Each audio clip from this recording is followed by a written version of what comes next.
So, what do you do if you are at or close to retirement age? You want to keep on working, but no one will hire you. Are you a baby boomer, a Gen Xer like myself, or an older millennial still in the workforce and you feel like you're caught in between employment and retirement? In my opinion, I say you and I should create what's next for our career by writing a book. So, in this video, I'm going to share number one, why I believe writing a book is what's next for your career. Number two, how to get started writing your book and getting it to market quickly. And number three, how to leverage your book for more income opportunities. I'm Denise Renee, author, writing coach, and your business book bestie. I can help you write a high-quality thought leadership book that grows your personal or business brand.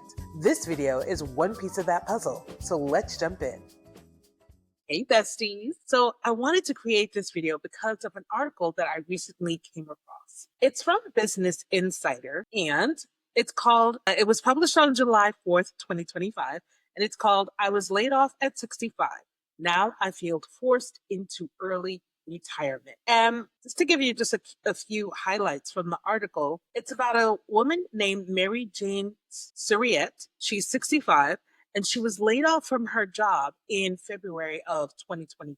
She's been looking for a job for a while, but she feels like she's being discriminated against because of her age.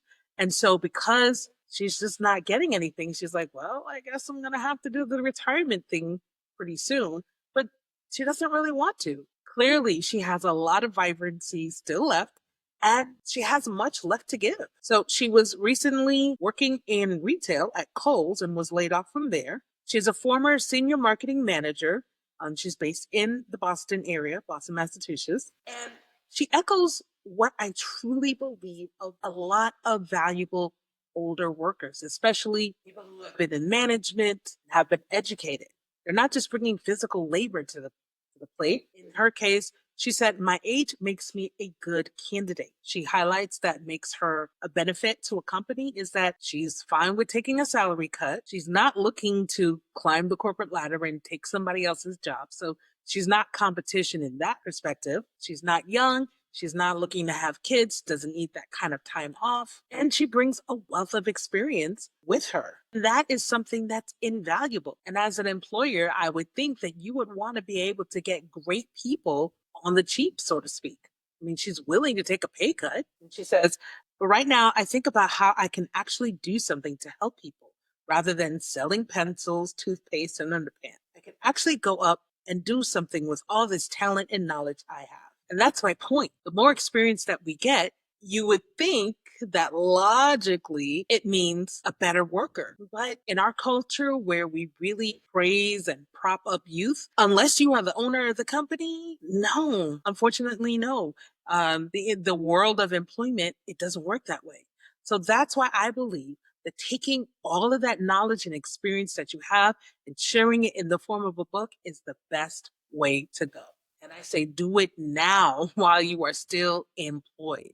It's a lot easier to do things when you have steady money coming in rather than trying to build the plane when it's a firestorm. Trust me, been there, done that, got the t-shirt, and I want to give it back.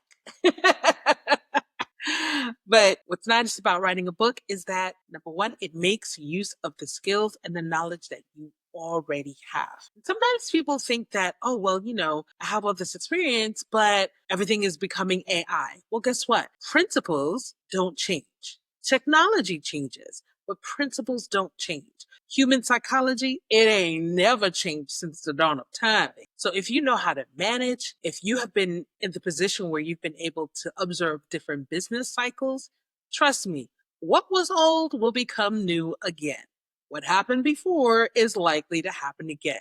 And these are the types of insights that you can bring and put into your book or books, because I don't believe in being a one book wonder. Okay. We're going to write series of books and deepen the demonstration of our knowledge and authority. What's great about writing a book while you still have a job is that it doesn't have to take up a whole lot of time.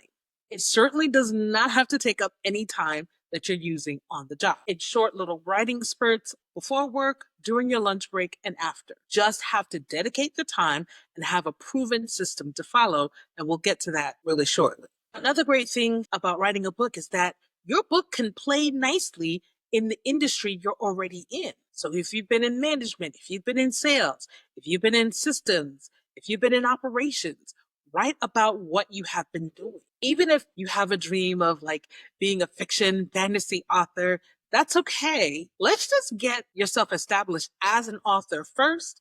Let's get you some money coming in, and then you can work on those passion projects later, because it's going to take time to build up an audience for the passion project. But if you write about your career, about your industry, sharing tips, insights, you're setting yourself up. Leverage what you already have to make money. That's the lowest hanging fruit. Make it easy. If you could do your job in your sleep, then you can certainly write a book about it while you're awake. Okay. By writing a book for the industry that you're already in, where you can come in as a speaker, as a trainer. Okay. Sorry.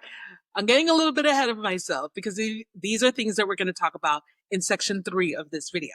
But now you're just demonstrating your thought leadership. You're demonstrating your value, and you may just be able to secure your current position or secure something else at a competitor because your current company is too short-sighted to see what you bring to the table. That's okay too. Let them offer you more money. This woman in this article was willing to take a pay cut. You don't have to. So if leaders at your company or in your industry can see the value that you're adding, someone's going to pay. So trust and believe your book is going to help open up new opportunities. So let's talk about how you're going to write this book and do so quickly and get it to the market within a few months. Number one, you are not going to try to start writing from scratch. Okay.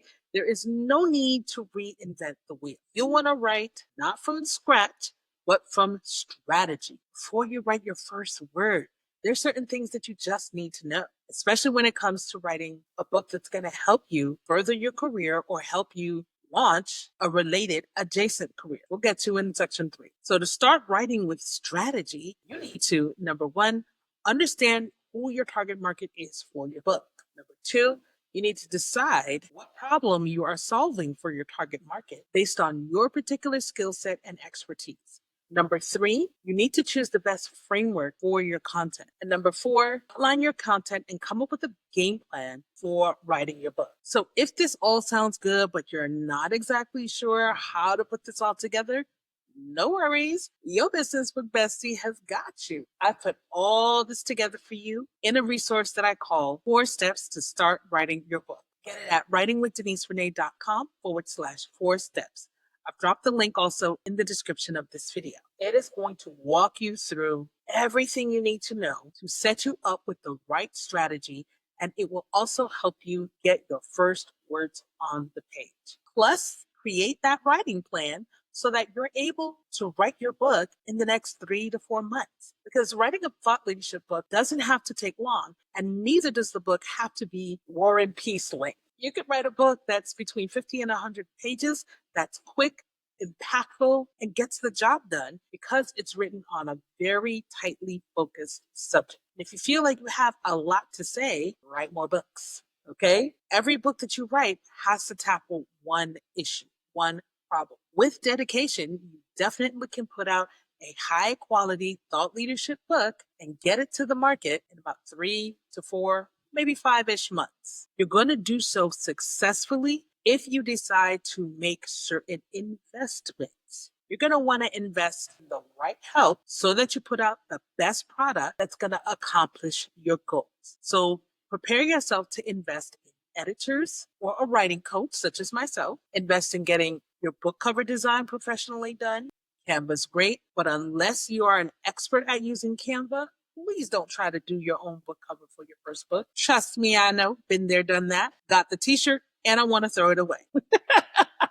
Be prepared to invest in a layout specialist and do whatever you need to do to invest in learning how to market your book. You need to get books. If you need to get a course, you need to pay for a publicist. You need to pay for a course on how to do Facebook ads or Amazon ads, or you're going to pay someone to do these things for you. So when you make an investment of money into these resources and people to help you, this will help you keep on pace to producing your book and getting it out to market within about 3 to 4, maybe 5 months. If you don't have the money or you just refuse to invest the money, then you're going to invest your time. And if this is your first time writing your book, please do not expect that you're going to write this and get it done and execute it brilliantly within the first couple of months. Because you're going to be ingesting a lot of information, sorting through, trying to figure out what's the right thing for you to do based on your goals. So expect to spend more time on figuring all of these things out. Or invest your money wisely into the right resources. Make sure you vet all of your resources and make sure when you're working with an individual or working with a company that it's a company that, number one, understands what your goals are and what you're trying to accomplish. And number two, you feel that they are listening to you, they are responding to what you are saying, not just doing what they normally do as their boilerplate for every single customer. You want to feel like the advice that you're being given is tailored to you. So regardless of whether you invest more time or more money into getting your book done, let's talk about number three, how to leverage that book for new income opportunities. Now, I hate to bust your bubble, but that old adage that says, if you build it, they will come. Yeah, that was from a Hollywood movie, and that does not work in real life. Okay? If you build it, they will only come if you market the hell out of it. If you write it, they will only buy it if you market the hell out of it. Okay? So you have got to be prepared to market your book. People who get on this internet and say that writing a book is passive income, it's passive income for Stephen King. Okay? It's passive income for J.K. Rowling. Okay? It's passive income for Danielle Steele or Jackie Collins. These are some like old school names from like the 80s and 90s who just dominated the fiction space. Okay. It's passive income for these people because they have already built up their name and their brand and their reputation so that if Stephen King sneezes on a piece of paper, it will sell. Okay. But if you are not Stephen King, if you do not have name recognition like that, baby, get ready to market your book and market it continuously. What's passive about it is that you've written it once, okay? So you don't have to do that work over and over again. You do have to do the work of presenting your book to the right audiences continuously so that you have a continuous flow of new readers and new opportunities coming your way. But there are many different ways that you can market your book. And this video is not necessarily going to get into all of it, but I will say this, the best way to market your book, your business, anything is to leverage other people's audiences. Okay. You want to go where the people are, like Ariel from The Little Mermaid. I want to be where the people are. I want to see them dancing. All right. You want to go where the people are. All right. Where is your audience? And that goes back to the beginning where we say you want to start your book on strategy. So if you know who your target audience is, then it's easy to find them. And in the corporate world, so super easy. What podcasts are they listening to? What periodicals are they reading? Yes, baby, I said periodicals. That's a good old 20th century word. I'm Gen X. Leave me alone. What podcasts are they listening to? What periodicals are they reading, whether online or off or still in print? What conferences are they attending? What associations are they a part of? Okay? Get yourself in front of those people and market your book. All right. So from your book, you want to create offers, derivative offers. So again, if you were in management, if you were in operations, you were in sales, and you've written a book about that topic, well, what can you do? Can you offer one-on-one coaching for the next new rising sales superstar? Or can you offer some kind of group training for corporations and small teams so that the business is paying for you to come in and train their group? Speaking events, conferences, what done for you services can you offer? What coaching or consulting services can you offer? Can you offer a paid community? I so want to create a paid community of business book writers, but I'm still growing my audience and I'm not quite ready to offer that just yet. But it's coming. And so for a very reasonable monthly fee, I want to be able to have group coaching sessions with people where they can come in and ask their specific questions, for them a discount on my services and create exclusive content just for them, and have in-person events where we get together and I'm helping them with their books just for them. Can you do something like that? You can also create merch. You can also create an app. Now you can also create AI agents and an AI knowledge base that's trained on what you know. And all of these things can be monetized so that now you're not just looking at retirement with nothing to do. Now you're not just worried about, well, will the next company hire me as an employee? Well, baby, now you can send proposals to companies, right? And get paid as a contractor, get paid 1099.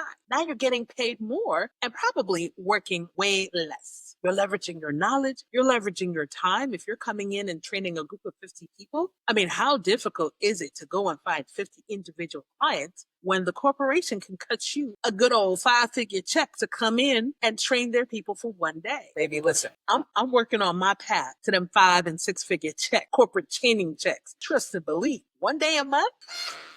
That's what my retirement's finna look like. How about yours? So as I said a little bit earlier in this segment, make sure that you are always getting in front of your right audience. Make sure you're always networking online and off. Make sure you're applying for as many speaking engagements as you can. Speak to the audiences that are relevant for your book. And when you go, ask the organizer if you can sell your books or if they can buy your books in bulk and give them out to all of the attendees. Because when it comes to writing a business book, it's not just about the sale of the individual book itself. It's really about all these other income opportunities that come as a result of it. Okay. It's all the different products and services that you offer based on a whole ecosystem that you create around your book, around your expertise. Make sure that you're continuously building your personal brand by constantly posting about what it is that you do. So if you haven't started building your personal brand or building your personal brand, or, you're just from the old school where you're just like, you keep work and what you do outside of work separately, it's time to start bringing them together.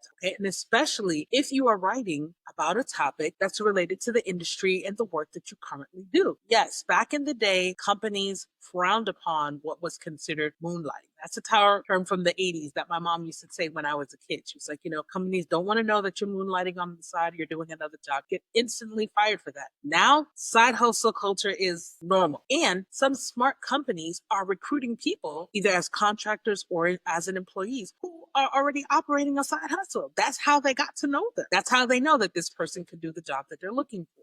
So get on LinkedIn. LinkedIn is like the last social media frontier, even though it's probably the oldest or among the oldest of the more established social media platform. Most people are spectators on LinkedIn. They're not creators. So this is the perfect time to grow your audience beyond the people that you know. And to really maximize the money that you could potentially be making from your book, truly need to treat your book as if it's the top of your book funnel. Don't know what that is? Watch this video next to learn how you can use your book to generate leads for your business or your retirement activities. Click on it now and I'll see you on the other side.